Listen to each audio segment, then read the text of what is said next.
Hi friends, welcome to Chennimalai family. வாங்க இப்போ கேரளத்து இஞ்சி புளி எப்படி செய்கிறதுன்னு பார்க்கலாம்.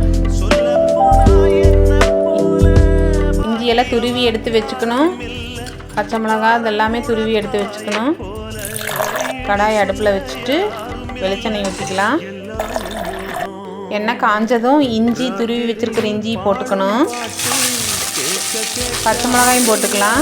குட்டி குட்டியாக கட் பண்ணி வச்சுருக்கணும். ரொம்ப லேசாக கட் பண்ணியிருக்கணும்.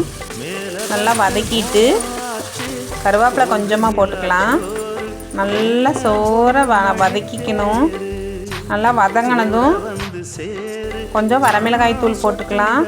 மஞ்சள் பொடி போட்டுக்கணும். கொஞ்சமாக சால்ட்டு போட்டுக்கலாம். நல்லா வதக்கி விட்டுக்கணும். வதங்கினதும் புளி கரைச்சல் ஊற்றிக்கணும். புளியை கரைச்சி வச்சுருக்கேன்.